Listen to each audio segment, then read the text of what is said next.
Բարի երեկո, Երկիր մեդիա եթերում մամուլի ակումբն է, մեր հաղորդումը հեռարձակվում է նաև Հայաստանի մարզերում, գործընկեր հեռուստաընկերությունների միջոցով։ Այսօր մեր զրույցի թեման է Հայաստանում հանրային խորհրդի ձևավորման նախաձեռնությունը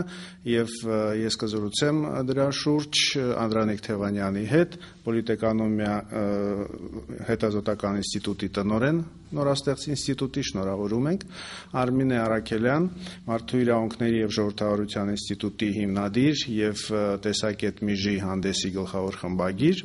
եւ Վաչե Քալաշյան, Հայ պետական ծառայողների միության նախագահ։ Մինչ զրույցին անցնելը առաջարկում ենք դիտել Մարիամ Բարսեղյանի պատրաստած սյուժեն։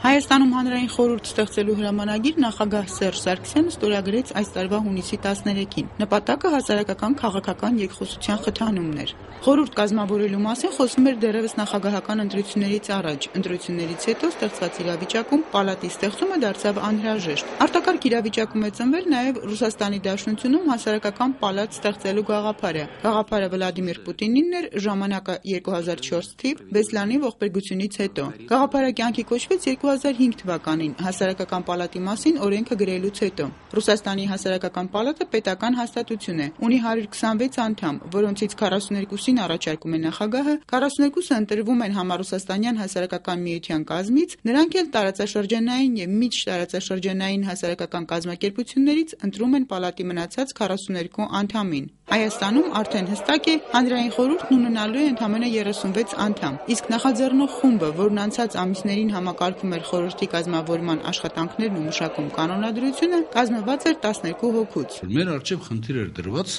նախապատրաստել ապագա հանրային խորհրդի իրավական հիմքը, այսինքն կանոնադրությունը։ Կանոնադրություն նախապատրաստելու համար բնական է հարկավոր էր նախ եւ առաջ ուսումնասիրել հանրության ակնկալիքները, հանրության սպասելիքները, հասկանալ, թե հասարակություն այդուհանդերձ ինչպիսի դերակատարման մեջ է ուզում տեսնել ապագա հանրային խորհուրդը, ինչ է սպասում հանրային խորհրդից։ Նախաձեռնող խմբում հանրային խորհրդին վերաբերող շուրջ 500 առաջարկություն է արվել։ Ուսումնասիրվել են Ռուսաստանի, Էստոնիայի, Խորվաթիայի օրինակները։ Հանձնախումբը աշխատել է 3 ամիս։ Վիճելի հարցեր եղել են, բայց վերջնական համաձայնություն եղել է բոլոր խնդիրների շուրջ։ Չի կարելի ասել, որ վիճելի հարցեր չկան այնտեղ։ Նույն հանրապետության նախագահը կարող է հարցեր ունենալ, ես տեղյակ չեմ, բայց գոնե այն հանձնախումբը, որը աշխատում էր այս փաստաթղթի վրա, առանց բացառության կարող եմ ասել կոնսենսուսով մշակեց այդ փաստաթղթը։ Այդ փաստաթղթի վրա աշխատել են մի քանի հոգի կոնկրետ, բայց մասնակցել են բոլորը։ Հանրային խորհրդի նախաձեռնող խմբում աշխատելու փորձ ունի նաև հանուն կայուն մարդկային զարգացման ասոցիացիայի ղեկավար Կարինե Դանիելյանը։ Նրա կարծիքով հանրային խորհուրդն անհրաժեշտ է, որովհետև հանրությունը հիասթափված է իր իսկ ընտրած ազգային ժողովից։ Շատ կարևոր է, որ այս գործընթացը դարձյալ չնմանվի այն գործընթացին, ինչպես է ձևավորվում ազգային ժողովը։ Վերևում որոշվում է, հետո մնացածը իմիտացիոն գործընթացներ են։ Գործընթացը միայն վերևից ներքև է գնում։ Եթե ներքևից վերև չգնա գործընթացը, դարձյալ ուրեմն դա կլինի անիմաստ խորհուրդ, որը կկրկնի նույն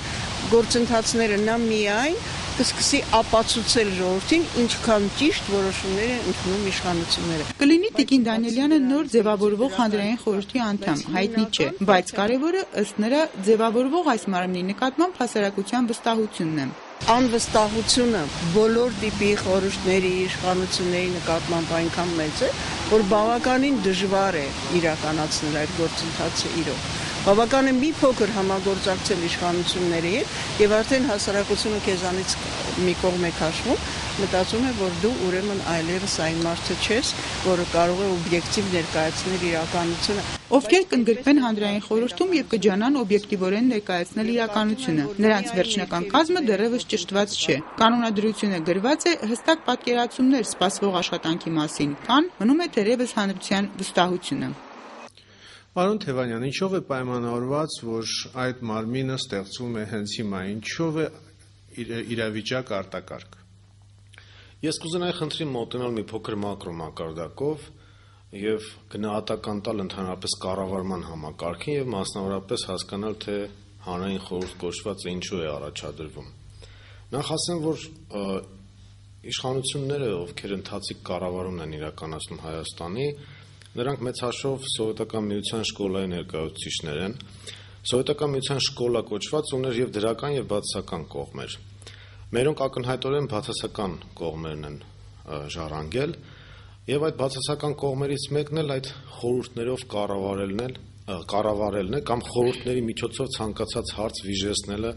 եւ ցանկացած հարց քողարկելը կամ ստեղծելը մի խորհուրդ, որը հետագայում, ասենք, ինչպես ռեպորտաժում արդեն նշվեց, հնարավոր է որ գովաբանի թե ինչքան լավն են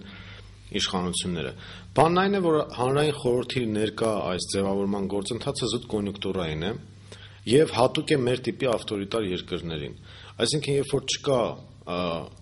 հանրության եւ իշխանության մեջ լիակատար կամ լիակատարին ձգտող ըմբռնում, կա լեգիտիմության ճգնաժամ եւ դա ոչ միայն իշխանությանն է վերաբերում, այլ ընդհանրապես հասարակական հարաբերությունների, սեփականության եւ այլնի լեգիտիմության ճգնաժամ,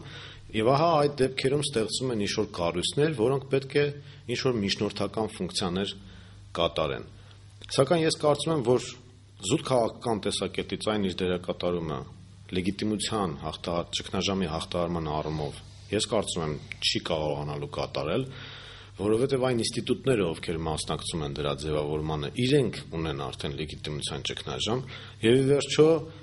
իշխանությունները իրենց ծրագրերում նախընտրական չէին խոստացել, որ հենց ընտրվել բացելու են հասարակական խորհուրդներ։ Իրենք այդպիսի խոստումներ չեն տվել, սա զուտ ընթացիկ քաղաքական որոշում է, եւ եթե մենք լսում ենք այն տեսակետները, թե ինչ դերակատարում պետք է ստանձնի այդ հանրային խորհուրդը, մենք տեսնում ենք այդտեղ եւ գործադիրի ֆունկցիաներ, եւ ազգային ժողովի ֆունկցիաներ, եւ նույնիսկ տեղական ինքնակառավարման մարմինների ֆունկցիաներ, որը վերագրվում է, որ այդ հրաշալի կամ հրաշագործ հանրային խորհուրդը պետք է իրականացնի։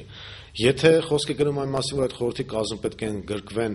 քաղաքական գործիչներ, ովքեր հանրային վստահություն ունեն, ապա դա շատ կասկածելի է, որովհետև եթե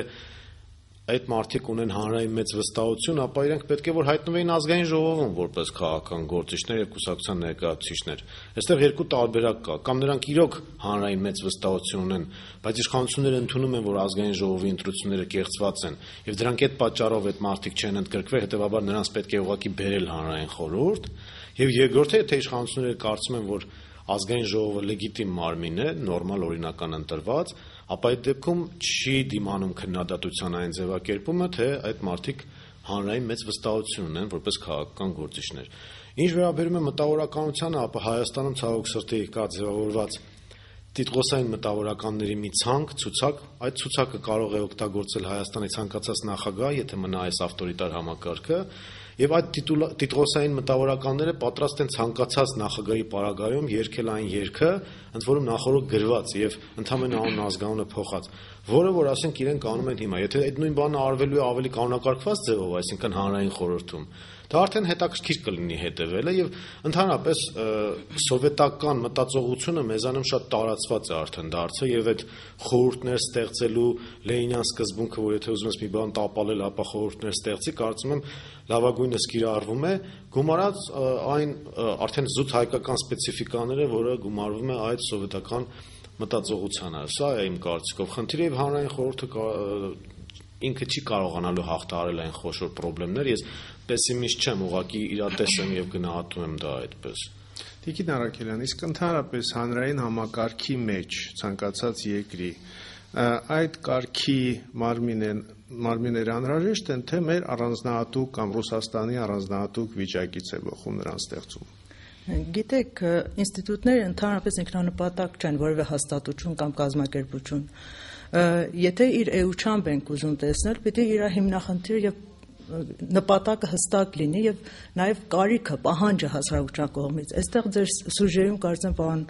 Խոսրով Հարությունյանն էր ասում, որ հասարակության պահանջին ուրեմն բավարարելու համար իրենք ստեղծում են հանրային խորհուրդ։ Բայց Տիկին Դանիելյանը ասաց, որ ազգային ժողովը վստահություն չի ներշնչում, այդ պատճառով անհրաժեշտ է հանրային խորհուրդ։ Այո, այսինքն շատ հետաքրքիր է մեր նման թույլ պետություններում, պիտի ասենք, որ մենք թույլ պետություն ենք, նորաստեղծ, բայց թույլ պետություն ենք, ինչպես են գնահատում հասարակության պահանջը, երբ որ չկա հասարակական ձևավորված պահանջ, նաև քաղաքական ձևավորված պահանջ, մեր ճգնաժամը հենց այդտեղ է։ Եթե թույլ տաք, ես կամ հիմա այս հանրային խորհրդի ուրեմն նորից այդպես կապկելու հիմա Ռուսաստանից, Ամերիկայից թե Եվրոպայից դա այդքան կարևոր չի, բայց կապկելու այդ ինչ են ասում բնավորությունը եւ կեցվածքը ինստիտուտը այդպես որ ես եմ հասկանում, կարդացել եմ հրամանագիրը, երկխոսությունը խթանելու համար է քաղաքական եւ հասարակական ուրեմն ուժերի միջև եւ նաեւ հանրային մասնակցությունը խթանելու համար նման մի բան ես չեմ կարող պատկերացնել որ որևէ խորհուրդ կարողանա անի մեր հանրապետության կամ որևէ հանրապետության մեջ խորհրդակցական մարմինները հստակ շատ որոշակի պահանջարկ պիտի ունենան եւ դրա շուրջ կարողանան որոշակի լուծումներ առաջարկել։ Ում կողմից պիտի լինի պահանջարկ։ Միգուցե նախագահն ունի պահանջարկ։ Գիտեք, եթե մենք ժողովրդավարական դա էլ կառավարման ոճ է։ Եթե մենք կենտրոնաձիգ, այդպես կենտրոնացված բուրգային, որ ավելի մոնարխիկ, գիտեք, միջնադարյան համակարգն է, դա ենք երթում, մենք սահմանադրությունը պիտի փակենք դնել մեր կողմ։ Մեր սահմանադրությունը ժողովրդավարական եւ մասամբ ապակենտրոն ուրեմն կառավարման համակարգ է առաջարկում, թեև նախագահի լիազորությունները ուժեղ են, բայց ես չեմ կարող պատկերացնել, որ հանրային մասնակցությունը ապահովել եւ այդպես է ձևակերպվում պարոն Սարգսյանի կողմից, Սերժ Սարգսյանի, որ սա խթանելու եւ որևէ ուրեմն շահառու անձի կամ կազմակերպության ուրեմն խնդիրները եւ որոշումներին ազդելու ուրեմն process-ներ են։ Ես չեմ հասկանում վերևը նախագահական մակարդակի ինչպես կարելի է տեղական կամ մարզային տարբեր հարթության վրա որոշումների ազդեցության հարցը նախագահի եւ կենտրոնաձիգ մակարդակում լուծել։ Կան վերջին հաշվով համայնքներ, կան քաղաքապետարաններ, կան ազգային ժողով, կան տարբեր ինստիտուտներ։ Ինչու պիտի կենտրոնացեք եւ այդ սելեկտիվ ընտրանի ձևով, ինչպես պարոն Թևանյանը ասաց, ով են, ինչ են նստելու այդտեղ որոշեն եւ այդպես ֆիլտրաժի պես հիմնախնդիրները ուրեմն առաջարկեն։ Ես կարծում կներեք իմ արտահայտությունս, եթե պետական պաշտոնյան ականջներ ունի եւ նաեւ խորհրդականներ ունեն, կան զանգվածային լրատվական միջոցները, որոնք արտահայտում են, փորձում են որոշ չափով հնչեղություն տալ ուրեմն հասարակության ուրեմն պահանջներին։ Կան հասարակական, չեմ ասում շատ, բայց ոչ կառավարական կազմակերպություններ սակավաթիվ, որ իսկապես իրենց առաքելության գիտակից եւ իրենց ձևով հասցնում են խնդիրները։ Նման այդպես բարթացնել եւ արհեստական ինստիտուտներ դնել Ես չեմ ասում, որոշ մարդիկ կարող են ասել, թե վնաս չունի, ինչ է պատահել, խորհրդակցական մարմին է։ Ես շատ վնասակար եմ համարում սա։ Ինչու՞։ Որովհետև նման անընդհատ ինստիտուտներ ստեղծելով դա վարկաբեկում է նաև հանրային մասնակցության, հասարակության պահանջարկի, այս տերմինները եւ այդ հասկացությունները եւ վերջում ջուր է ծեծվում։ Ես մեկ օրինակ կտամ աղքատության հաղթահարման համակարգող խորհուրդը, որ 4-5 տարի գոյություն ունի եւ այդպես զարմանալի մի բան, որ կոնսենսուս է ազգային, որտեղ եկեղեցից մինչեւ հասարակական կազմակերպություններ մաս են կազմում։ Բայց ջուր են ծեծում, այսինքն որևէ արդյունք չկա, որտեղ այլասերված մտավորականներ, հասարակական կազմակերպություններ եւ այլն մաս են կազմում, պատվեր են կատարում, դրամաշնորհ են ստանում եւ այդտեղում ոչ մեծ գաղափարների, ոչ մտքերի, ոչ պահանջարկի քննարկումը։ Ես երկու խնդիրներ եթե շատ կարճ ասեմ, երկխոսության խթանման համար նախ պիտի կուլտուրան մշակույթը լինի երկխոսության։ Երկու պիտի կողմերը կայացած լինեն, թե քաղաքական, թե հասարակական։ Մենք եթե չունենք մշակույթը եւ չունենք երկխոսության կամք, ինչ հանրային խորհուրդ ստեղծելու։ Վերջին հաշվով Թուրքիայի նախագահին հրավիրում ենք այստեղ, կարողանում ենք որոշ չափով բանակցել եւ խոսել։ Ես չեմ հասկանում մեր հանրապետության մեջ քաղաքական ուժեր կամ հասարակական ուժեր չեն կարող իրար հետ երկխոսել եւ բանակցել ուղղակի։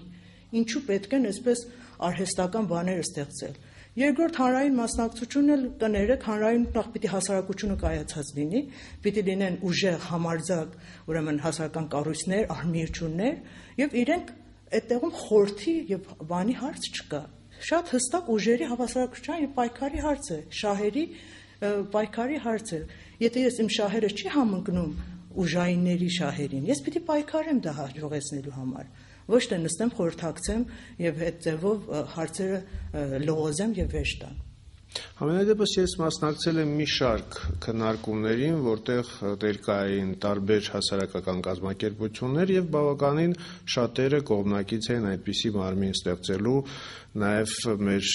քաղաքական ուժերի ներկայացուցիչները եւս դրա անհրաժեշտությունն են զգում։ Պարոն Քալաշյան, ձեր կազմակերպության դիրքորոշումը կարող եք ներկայացնել։ Նախ շնորհակալություն այս հաղորդումը կազմակերպելու եւ ինձ հրավիրելու համար։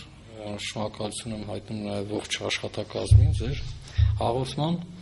եւ վերադառնալով բուն խնդրին ցանկանային նախ մի երկու խոսքով ասել, որ երևի թե պիտի սկզբից խնդիրը դրվի ճիշտ կերպով, հետո նոր խոսել լուծումների մասին, որտեղ խնդրի ճիշտ դրվածքը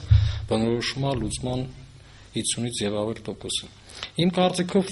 ոչ սյուժեն, ոչ էլ հլվով համենայն դեպս մեր այս քննարկման ընթացքում դեռևս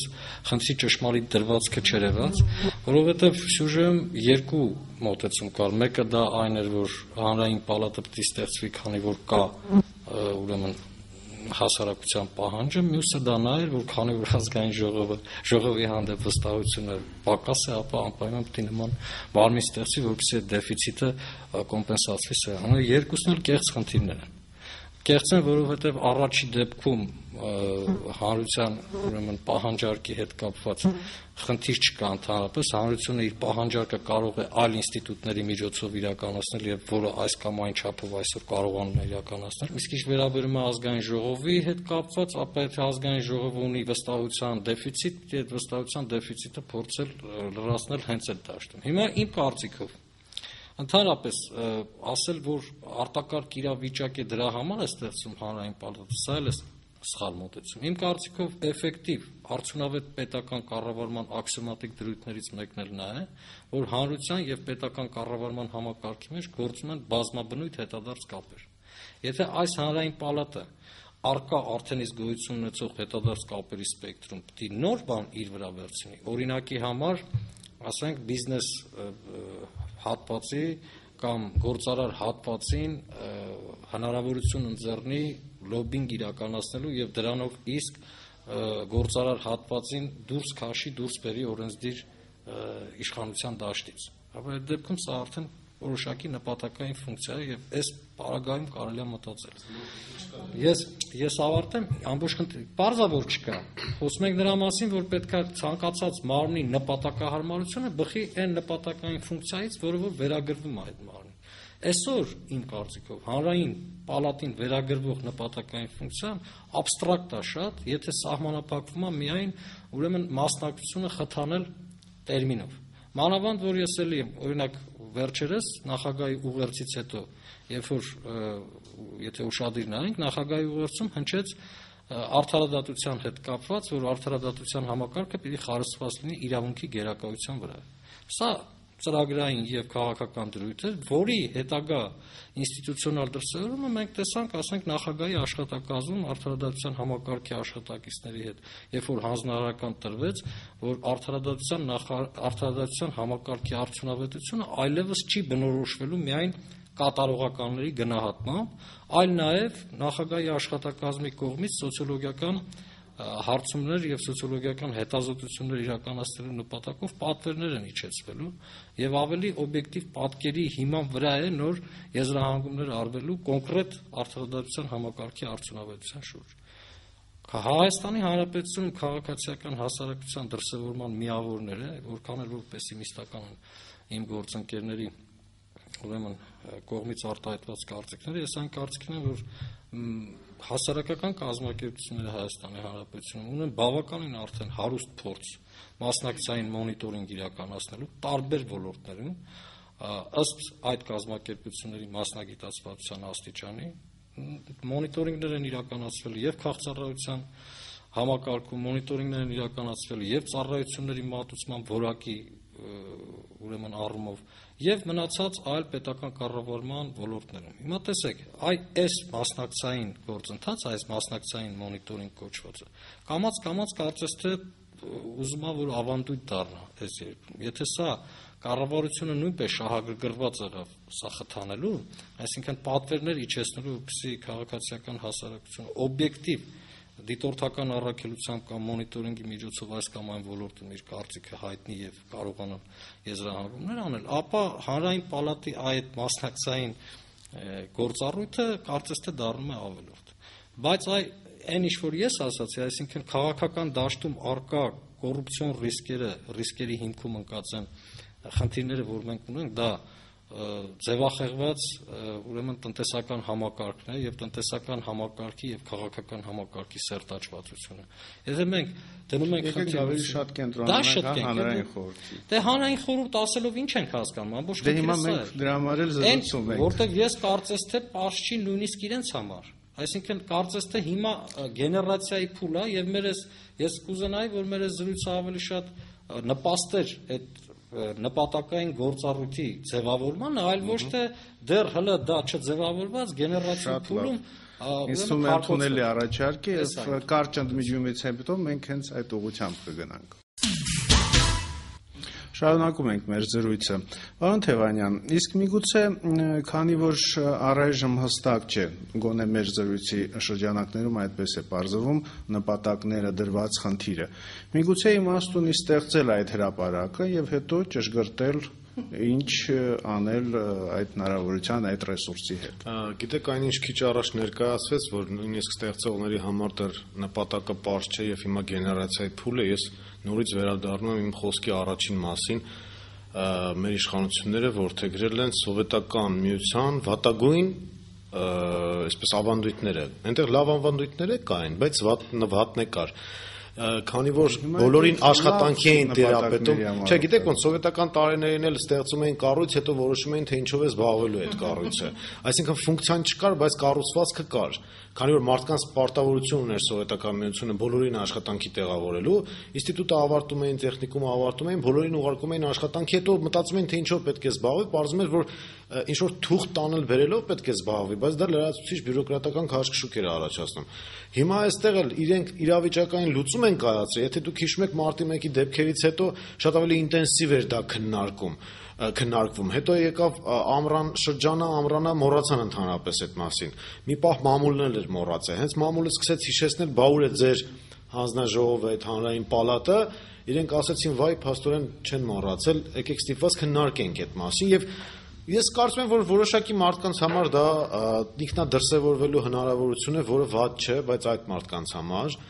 Երկրորդը դա որոշակի շղարշ ստեղծելու էլեմենտ է, բայց ֆունկցիոնալ ինքը, եթե մենք սահմանադրության ինստիտուտները չենք կարողանում կայացնել, եթե հանրային հիմնական երկխոսության վայրը ազգային ժողովը չի արտահայտում այդ երկխոսության ինստիտուցիոնալ դրսևորումները, մենք հույս ունենանք, որ կստեղծվի մի ինչ-որ մի հրաշագործ մարմին,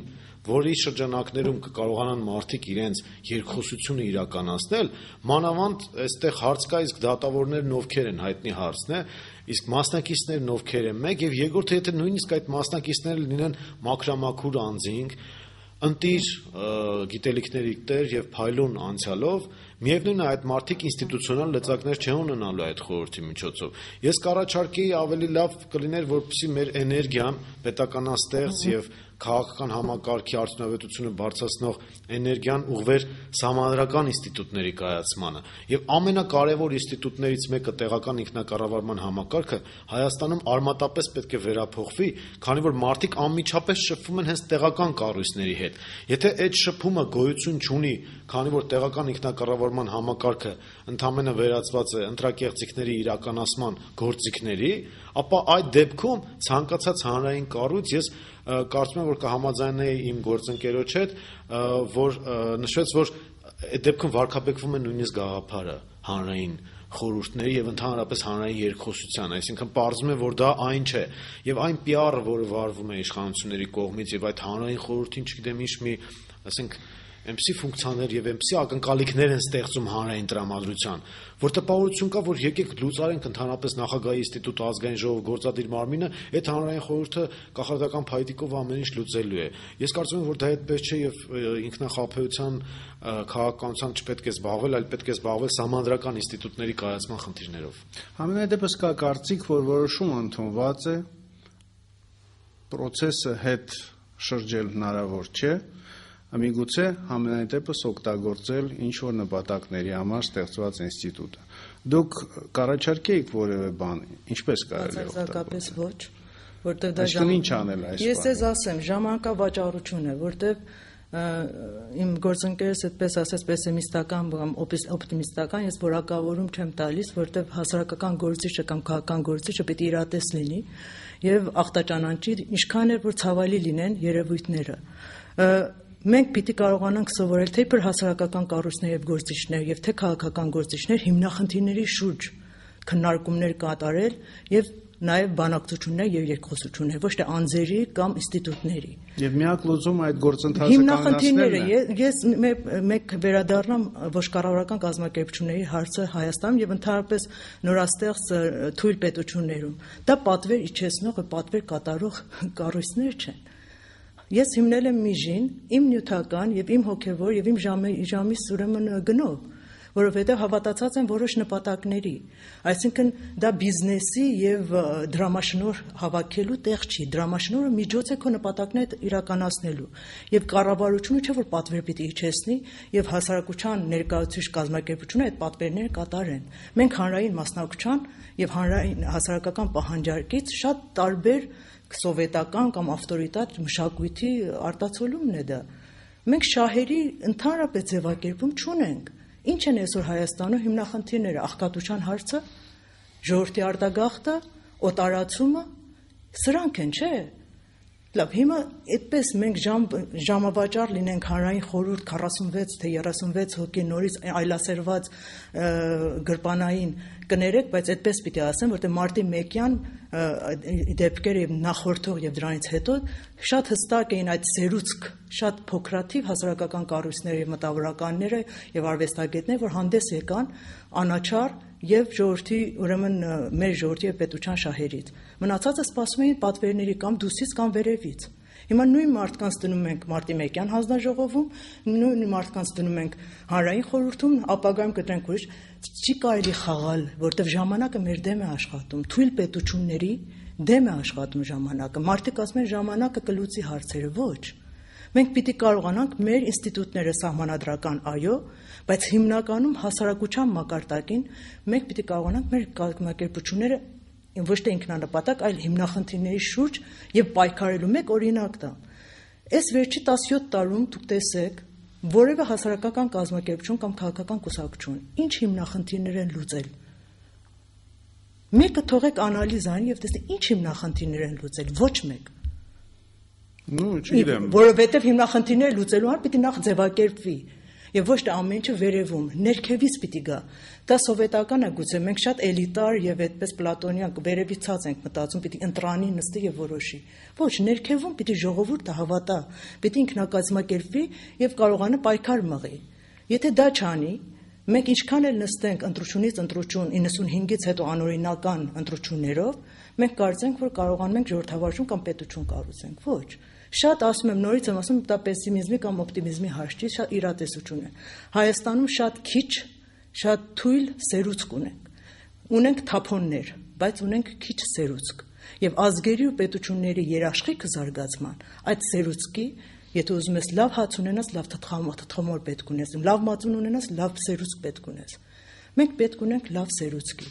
Ոչ թե այդ սերուցքին էլ այնքան հուսախաբենք, այնքան ծեծենք այդ վայլն խոսենք նույն հարցերի մասին, որ վերջը ասեն թքած ունեմ, թողնեմ գնամ։ Չի կարելի։ Սա ես ասում եմ լավ կլինի, պարոն Սերժ Սարգսյանը հրաժարվի նման գաղափարից, կենտրոնանա սահմանադրական կարգի իրականացման, յուրաքանչյուր ինստիտուտ իր գործը կատարի, հասարակությունն էլ իր գործը։ Այդ պարագային մենք կկարողանանք խոսենք պետական զարգացման, եթե ոչ մնացածը ժամանակավաճառություն է։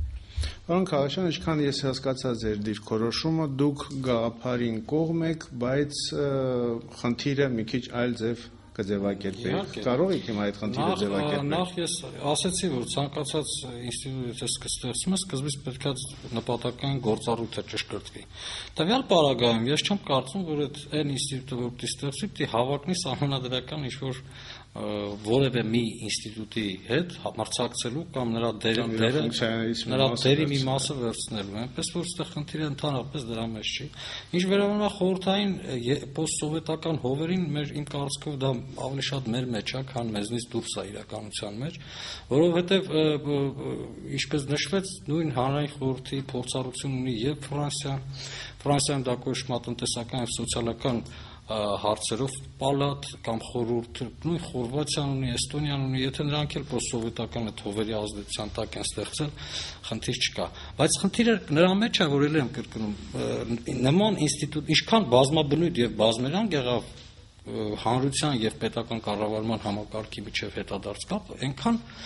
այդ պետական կառավարման համակարգը ավելի արդյունավետ կաշխատի։ Ինչ վերաբերում է մոնիտորինգին կամ մոնիտորինգի պատվերին, ապա դա էլի պոստսովետական հովերից չի գալ, դա հենց արևմուտքի զարգացած ժողովրդավարական երկրներում ընդունված տրադիցիաներից մեկն է, երբ որ ոչ կառավարական կազմակերպությունները, որոնք շահույթ չեն հետապնդում եւ բիզնեսով իրավ չեն զբաղվում,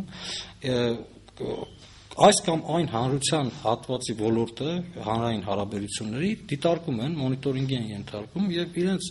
փորձաքննությամբ առաջարկում են այն ելքերը եւ այն մեթոդները, որոնք անհրաժեշտ են այդ ոլորտը ավելի կատարելագործելու համար։ Դա կլինի մարդու իրավունքների ոլորտը, դա կլինի պետական կառավարման ոլորտը։ Դուք մոնիտորինգի մասին այդքան շատ եք խոսում այն պատճառով, որ համարում եք, որ հանրային խորհուրդը հենց դրանով պիտի զբաղվի։ Չէ, ընդհակառակը, ես համարում եմ, որ հանրային խորհուրդը մոնիտորինգով չպիտի զբաղվի։ Մոնիտորինգով պիտի զբաղվեն արդեն իսկ երկրում կայացած մասնագիտական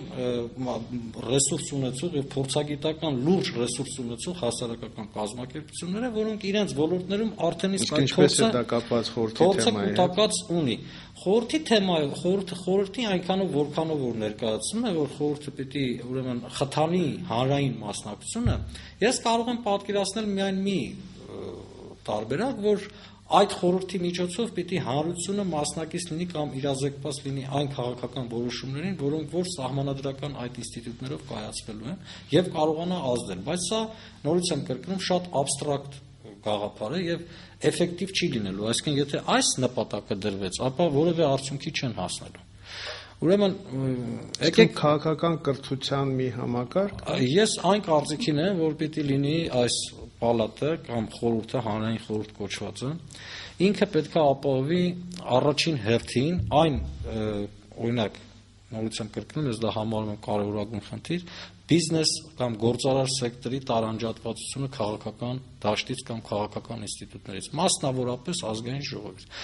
Ինչ որտեղ նա պիտի դառնա լոբինգ իրականացնելու համար անհրաժեշտ մարմին։ Այսինքն մենք այսօր լոբինգի ինստիտուտը Հայաստանում ձևավորված չի։ Դեպքում նա պիտի կցված լինի ազգային ժողովին եւ ոչ թե չի որ կցված լինի ազգային ժողովին։ Լոբինգ ասելով ես միայն օրենսդրական դաշտում նկատի չունեմ լոբինգը։ Ես նկատում եմ նաեւ որոշում կայացնելու դաշտում լոբինգ շահերի պաշտպանության խնդիր դնի, լոբինգ իրականացնելու եւ այն խմբերի, որոնք որ դուրս են մնացել այսօրվա քաղաքական եւ պետակառավարչական համակարգի հարաբերություններում որևէ ազդեցություն ունենալու հնարավորությունից։ Այսինքն սա պիտի լինի նման օրինակ գործառույթ պիտի վերապահվի եւ ես անկարծքին եմ որ ել եմ կրկնում գաղափարը գեներացման փուլի մեջ է կարող է եւ ես կարող եմ համարել որ քաղաքական ինչ որ նաեւ նկատառումներով է անընդհատ շրջանառության մեջ դնում եւ PR արվում որոշակի ասենք լեգիտիմության այդ խնդրի հետ կապված, բայց լեգիտիմությունը ի վերջո իրենից ներկայացնում է լեգալություն գումարած բարոյական հեղինակություն կամ վստահություն։ Այսինքն իրավունքի եւ բարոյականության ներդաշնակություն։ Եթե սա չկա, ինչքան էլ ուզում եք կատարյալ ընտրություններ անցկացրեք, միշտ լեգիտիմության պակաս եք ունենալու։ Լեգիտիմության պակաս եք ունենալու նաեւ մնացած բոլոր ոլորտներում, եթե ելի եմ կրկնում, չկա բարոյականության եւ իրավունքի ներդաշնակություն։ Ցավալի է, բայց մեր ժամանակը սպառվել է եւ ես տեսնում եմ, որ այդ թեման շարունակելու քննարկումը կարիք կա, մանավանդ որ ինչպես մենք տեսանք սյուժեում կանոնադրության գոնե նախագիծ արդեն պատրաստ է, բայց հասարակական շրջանակներում կարծիքները, մոտեցումները, պատկերացումները շարունակում են տարբեր մնալ։ Կհանդիպենք հաջորդ չորեքշաբթի։